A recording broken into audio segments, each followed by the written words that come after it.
Thanks for tuning in to the Drive On podcast, where we are focused on giving hope and strength to the entire military community. Whether you're a veteran, active duty, guard, reserve, or a family member, this podcast will share inspirational stories and resources that are useful to you. I'm your host, Scott DeLucio, and now let's get on with the show. Welcome back to the Drive On podcast. I've got a special episode today. It's a solo episode, which I haven't done in a while, plus this is the very first time I've released 2 episodes in a week. You know, if I'm posting 2 episodes, it has to be for a pretty important reason. So pay attention, you don't want to miss this. So last week, I released my first book titled Surviving Son on Amazon, and it very quickly rose to the #1 new release in the military families category. I was completely besides myself. All the support I received from all the listeners, social media followers, friends, family was absolutely amazing. I couldn't believe how many people bought a copy of my book. I mean, I still can't believe it. So if you haven't already heard of my book, Surviving Son, I'm going to give you a little overview of it just so you get an idea of what it's about. I was going to read the short description of the book, but it's weird talking about myself in the third person. You know, Scott takes the reader on a journey, blah, blah, blah, you know, whatever. Plus, you can read that for yourself. If you go to the book's website, survivingsonbook.com, that whole description, that short description's all right there for you. You can take a look at it there. So the book is about my time fighting in Afghanistan as a combat infantryman, and the loss of my younger brother, who was killed in action just miles away from where I was in Afghanistan. And I've talked about some of this before on the podcast, but never in any great detail. So part of the book is to give a little insight and a little background onto my life, my brother's life, and you know, what actually went on that day, you know, and what happened when he was killed, what happened to me while I was still fighting over there. You know, the whole story that goes around the entire situation. You know, everything from how I learned about his death over there to escorting his body out of Afghanistan, and then the homecoming and all that kind of stuff. It's all included in there. So in the book, I try to provide you with an understanding of what life was like in Afghanistan for the soldiers who fought there. Not just me, but, you know, for all the soldiers. And of course, it's just from my perspective. So, you know, it's not 100% accurate for everybody's perspectives. But I feel like the perspective of one soldier, myself, is important to understand the overall picture of what actually happened over there. You know, especially if you don't know anybody who deployed. You know, if you're a civilian who never knew anyone who deployed to a combat zone, you may not understand what the day-to-day life was like. You know, sometimes it might be monotonous. Sometimes it gets hectic. Sometimes it's crazy, you know, but I try to give a good picture of what happened over there and what life was like. And part of the reason why I wrote the book is because I realized that there's plenty of stories that came out of the early wars of our nation that never got told. It was incredibly expensive to write a book back in the Civil War or even the World War I or 2 days. So many stories from back then either never got told or were only told verbally, you know, to family or friends, things like that. And once when the soldier who fought in those wars died, their story lived only in the memories of those people that he told it to. I don't want that to happen to the post 9/11 era of veterans. I think we have many lessons learned from the global war on terror, and it would be a shame, in my mind anyways, if no one ever put the words down on paper or in another format that will someday outlive the author. So not only did I write this book to tell my story, but I also wrote it to encourage other veterans to put their stories out there. It doesn't have to be in a book format either. You know, if you're not a writer, you don't want to write your story out, that's fine. You don't have to put it in a book format. You could tell your story in many different ways. There's many other ways of telling a story, but writing a book makes sure that the message isn't open to interpretation. You know, so if you put your story in an art form or something like that, then someone might interpret your story maybe in a different way than you had originally intended. You put the words down on a piece of paper and it's a little more concrete that way, and it's less open to interpretation. Not to say that people can't interpret it the wrong way, but it makes things a little bit more clear, I think. Plus, the book is also referenceable. Even years after the stories are told, the words we wrote will outlive us, so the story can continue to be told. And the lessons learned and things like that will all outlive us and be available for people to learn from years down the road. And it's incredibly easy to publish a book these days. Well, I mean, it might be intimidating. I know it was for me at first, but once when you figure out how to do it, there's no reason not to publish a book. With print-on-demand tools like Amazon offers, where I publish my book through, you can literally write a book and publish it with almost no money out of pocket. There are free tools out there. As long as you have access to a computer, you don't even have to have your own computer.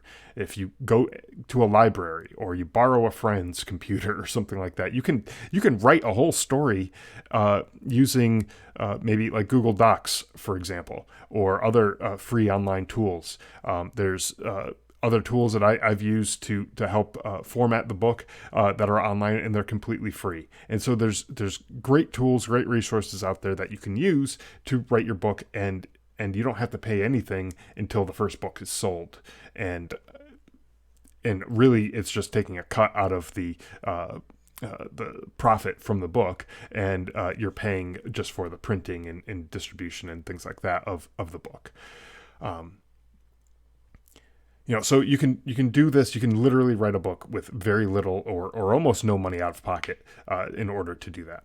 Of course, if you're interested in getting the book into as many hands as possible and you want a wider distribution, you're probably going to have to spend a little bit of money, but it's nowhere near what it would have cost 50, 60, 70 plus years ago. And just as a side note here, if there are any prospective authors out there who are interested in writing a book, but maybe they're too intimidated by the process and you don't know how to get started, feel free to reach out. I'd be happy to help share the tools I used and some of the lessons I learned along the way. Who knows? Maybe I'll even do an episode about that in the future just to help other authors. Maybe I'll bring on another author so we can kind of bounce ideas off of each other and you can learn the best practices from all of us, right? But another reason I wrote the book is largely the same reason why I have this podcast. I know veterans are stubborn, and they don't like to ask for help. This may lead to some people feeling like that all hope is lost for them. But trust me, it's not all lost. There is still hope. But when you isolate yourself from other people, or you get turned off by how the VA handles things, or you just don't trust the VA, you might find yourself feeling like you're running out of options. You always have options, no matter how bad things are getting. This podcast talks about the struggles other veterans have had and some of the options that are available to you. And some of those options are not quite as well known as others, which is why I talk about them here, to let you know about some of these lesser known options. The book talks about my struggle with PTSD, the loss of my brother. Obviously, we kind of mentioned that earlier, and the unhealthy coping mechanisms that I use to deal with all that stuff. And while those coping mechanisms temporarily covered the pain that I was dealing with, they also eventually caused even more problems for me. Eventually, I had to figure out how to deal with this pain in a healthier way. It wasn't an easy journey for me, but it was necessary for me to experience the lows so that I could appreciate the highs. I want you to know that if you're struggling with something, that you're not alone. It's okay to struggle. It's human to struggle. But you have to keep working towards getting better. You can't just sit there and wait for better things to happen. That's what I did. I did work towards getting better. And I talk about that in the book very openly. So if you're interested in hearing about the path that I took, it's all there in the book for you. And so that's what I did. It's what I'm still doing. I am a work in progress. I think just like everybody else, where no one's perfect. We all are working towards getting better and being a better version of ourselves. But I guess the key message there is you don't give up and you just keep pushing forward. Now, over the next few weeks, I'm scheduled to be on a number of other podcasts, TV and radio shows, and possibly some other publications as well to talk about the book and my story and my background. And I hope if you happen to catch me on any of these broadcasts, you'll leave a comment and let me and the host know what you thought of the broadcast.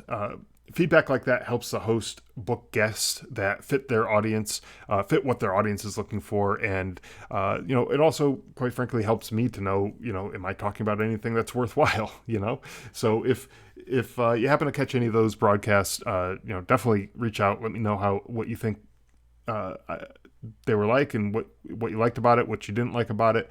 I'm open to all that kind of feedback. So please reach out, let me know. If you are interested in supporting me with this new book, Surviving Son, I'd encourage you to head over to Amazon and search for Surviving Son. If you've already bought a copy on Amazon, thank you for your support so much. I would ask one little favor of you, though.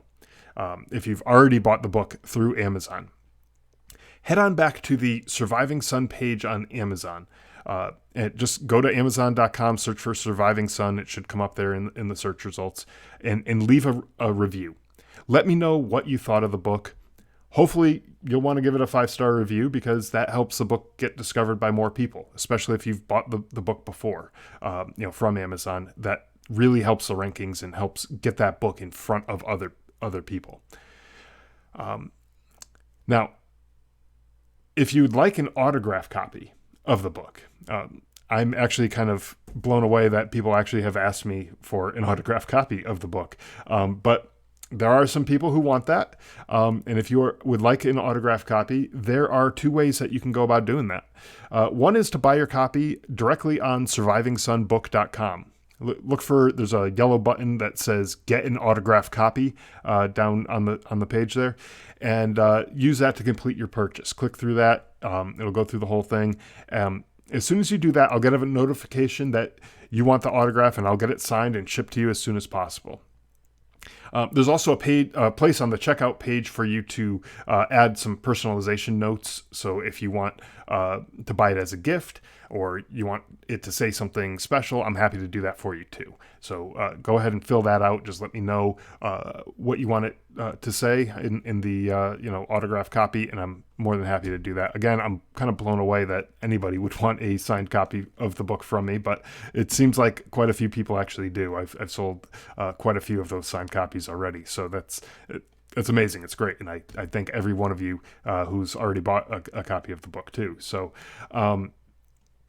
and right now the first signed copies are scheduled to be shipped out to customers on around September 20th. I want to say that's probably about when the first ones will come in, or will be going out, I should say. It takes a little while for Amazon to ship the author the copies of the book. So I've had plenty of people say that they've already bought the book on Amazon. They've gotten it, they've read through the whole book, and I haven't even gotten my copies yet. So it's a little bit of a delay on that, but I'm getting a bunch of copies in sometime late the week before, and I'll be signing them as soon as they come in, and getting them out the door probably the first thing that Monday. So September 20th is when they should be coming out. So now, the other way that you can get a signed copy for people who maybe have already bought the book on Amazon, reach out to me via email or a message through social media, Facebook, Instagram, Twitter, LinkedIn, whatever, any of the podcast pages that you might follow on social media. Reach out there and let me know, and I'll send you the address to ship the book to. Send it to me. I'll sign it and I'll send it right back. And that should be relatively quick. Obviously, the easiest way to do it is just going to survivingsonbook.com, buying the book there, and then that way you don't have to do the back and forth of getting the book from Amazon, dropping it off at the post office, and then sending it back to me and me sending it back to you. That's a whole lot of logistics, and things could go wrong there. But if you already have a copy of the book, feel free to send it to me, and I'd be happy to sign it. So, and I'll, when you reach out to me, I'll give you the steps to ship the book to me, where to send it to, and, what to put inside the package, just so I know who the book is, and make sure that you have your correct return address and stuff, so I can send it back to you. Just let me know where to send it back to and all that kind of stuff. And then I'll sign it however you want it, whatever kind of personalization stuff you might want. That's fine. I can sign that, and I'll get it right back to you. Again, it's much easier to just buy it directly on survivingsunbook.com if that's what you want, if you want an autographed copy. But, some people have already bought it on Amazon, still want the signed copy. No need to buy a second copy if you don't want to. Or if you do, that's great too. Go ahead and get it at survivingsunbook.com. I've actually had a couple people say that they were eager to read the book and they bought their copy on Amazon. But they also bought another copy through survivingsunbook.com so that I could sign it for them. And in the meantime, they've been reading the copy that they bought on Amazon, and they are planning on donating that copy to their local library when they get the signed copy in from me. So again, I don't even know how to explain the feeling of people wanting me to sign a book for them. It's pretty incredible. It's kind of mind blowing. This book, very shortly within the first day or so of releasing it, it jumped to the number one new release in the military families category, and that's just mind blowing to me. It's obviously the position will fluctuate over time, but the fact that it hit number one in anything just is a very humbling experience, and I'm truly grateful for everyone who has bought a copy through Amazon and helped out in that regard, and everyone who's left a review and everything else. It's really an honor to be able to share my story with you, and I really do hope that it helps some people. So if you've read it and if you've gotten anything out of it, please leave a review and let me know what you think. I really do appreciate it. Again, Amazon.com, search for Surviving Sun, or go to survivingsunbook.com for this book. And I really do appreciate you taking the time to listen to me pitch this book to you. It's kind of a unique episode, a unique situation. It's not every day that I write a book, so I thought it justified shooting in another episode this week and getting the word out there to all of you who may not have heard about the book. I've been posting about it on social media quite a bit, but if you haven't heard about the book, you have now. And I just really do appreciate anyone who has given any sort of support by purchasing the book, leaving a review, and all those types of things. It's really, really an honor to be able to share my story with you. And one last thing, but before I close out this episode, I want to let you know about a giveaway contest that I'm running. It's for 5 signed copies of my book. I know I just got done saying how unbelievable it is that people actually want a signed copy, but I'm giving away 5 signed copies. And so if you go over to driveonpodcast.com/giveaways, you'll be able to enter into the contest, and hopefully you win a signed copy. If you end up getting that, if you already had a book on Amazon and you wanted a signed copy, didn't know that was available, you can maybe try to win one that way, and we'll see how that goes. So again, driveonpodcast.com/giveaway, and take a look in the show notes. It'll be linked in there as well. But that's where the giveaway will be at. So enter, see if you win, and good luck. Hopefully you win a free copy. Thanks for listening. Thanks for listening to the Drive On Podcast. If you want to check out more episodes or learn more about the show, you can visit our website, driveonpodcast.com. We're also on Instagram, Facebook, Twitter, LinkedIn, and YouTube at Drive On Podcast.